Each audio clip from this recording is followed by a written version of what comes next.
زه په فخر او په ایماندارۍ تاسو ته ګارنټي درکوم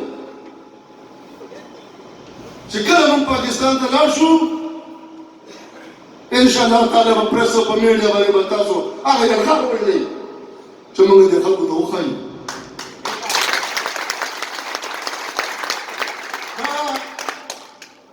ستا د ډرامو خلک نه دی پښتانه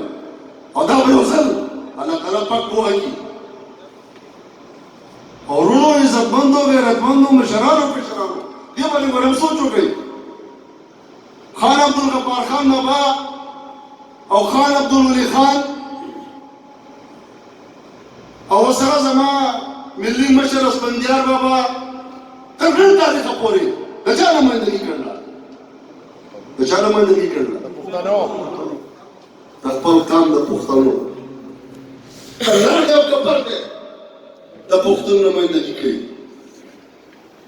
آیا وروڼو چې یو سړی په خپل قام باندې په ولس باندې ننګ او غیرت کوي دا یې خلکو څه بودرېږو که نه بودرېږو وروڼو زه خو ګورې د خپل عوامي نشل پارټۍ مشرانو ته د دې سټیج نه خبره کوم زما د نږدې حلقې کسان په دې ځای کې ناست دي زه خو د هغوی ډېره زیاته شکریه ادا کوم ځکه چې دغې ولس او دغې ملګرو دغې پښتنو وروڼو او عزیزانو تر نن تاریخه پورې زما سترګې کله باندې راخوځولې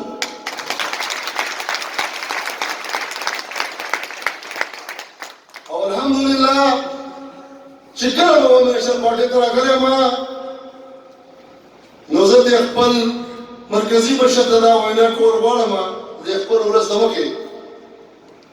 لکه څنګه چې مسلمانان من حیث القوم مسلمانان شوي دي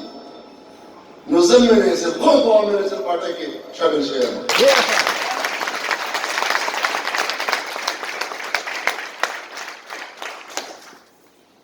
او جناب صدر محترم صاحب د هغې نه پس صرف او صرف یو الیکشن چې صوبایي الیکشن د پي کې تېر نه ما لړکلی دی او شکست په دې وجه باندې خوړلی دی چې څه پکې پیریان ماماګان وو او څه پکې زما خپل لالاګان وو د هغې نه علاوه 3 الیکشن ما کړی دي د لاټین په نښه باندې او 3 الیکشن ما ګټلي الحمدلله زه د خپلو مشرانو چې ما له کوم عزت راکړه د دې قوم په سر باندې راکړه که دا قوم زما سره متفق او متحد نه وی نه په عوامي نشل پارټۍ کې دا پوزیشن زما نه و مشران مې ناست دي په سټیج باندې تم شوي خو نه یې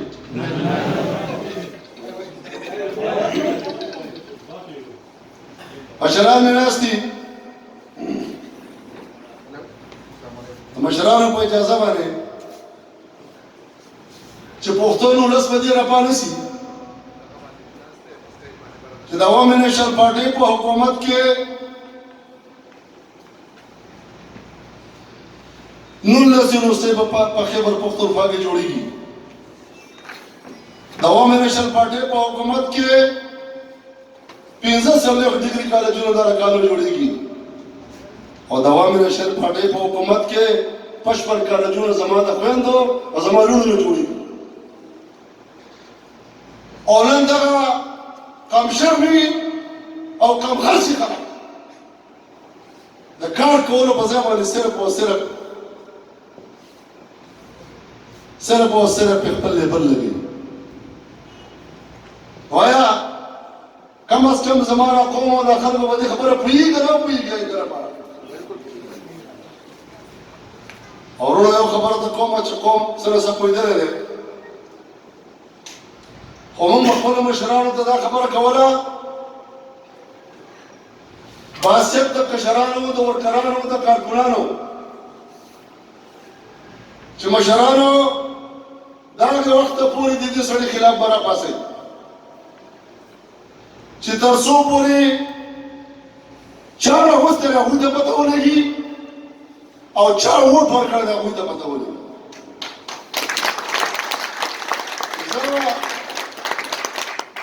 د دې سټیج دا خبره خلکو ته کول غواړم خامخا چا راوستی دی هغه دې هم سوچ وکړي چا چې ووټ ورکړی دی هغه دې هم سوچ وکړي او چې کوم خلک حکومت کوي هغه دې هم سوچ وکړي چې ملک کوم طرف ته لاړ یو به دا خبره کوله چې تېر شوی حکومت چې و هغې ډالر یا ریال یا درهم مصنوعي نیولې و مصنوعي نو موږ د سټیج نه دا خبره کوو چې عمران خان صاحب ته هم مهرباني وکړه یو کال مې مصنوعي ونیسه چې موږ ایمان ووینو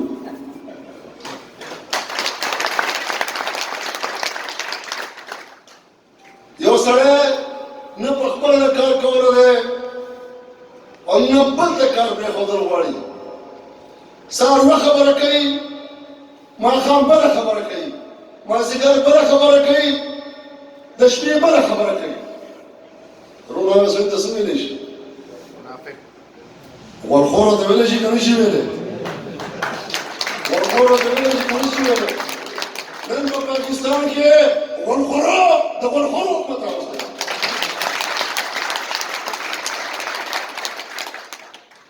انشاءالله تعالی زه د خپلې پارټۍ د طرفه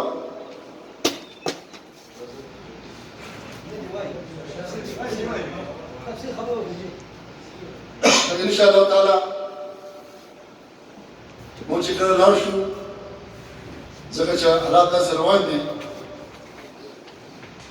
چې زرداري او مولانا صاحب خو د مخکې نه راپاڅېدلي وو زرداری او مولانا صاحب خو د مخکې نه راپاڅېدلي وو او مولانا صاحب خو موږ شکریه ادا کوو بډې ورته والوې خو نواز شریف صاحب لږ په صبر او تحمل نه کار اخیسته نو پرون یې واورېده چې هغه هم دی د مهنګایي خلاف خپل قوم ته ووایي چې تاسو سبا د اختر نه پس راوځئ تاسو به انشاءالله تعالی په دې سعودي عرب کې یئ او که الله پاک ته منظور وي الله پاک ته منظور وي او ستاسو دعاګانې او ملګرتیا زموږ سره ملګرې وه انشاءالله تعالی د پیرانو خاوند به ډېر ژر تر موږ رخصت کوو خدای پاک ته منظور دا ملک نه په جادو چلېږي او نه دا ملک په دروغو چلېږي اول به قسمونه خوړل زه خودکشي کوم که ما د اوربین نه قرضه واخیسته ویل دی که نه به ویل اوس هغه اوربین ته لاس په نامه باندې ولاړ دی ما د قرضه منظوره کړه دې مهرباني وکړه انشاءالله تعالی قوم پې پوهېدلی دی او که دې نه وړاندې هم نه پوهېږو نو یو سړی وایي چېرته که مشر بل ته خبره کوله چې یار یو ځل غلط شوې نو توبه وباسه که بیا غلط شي دا بس چل کې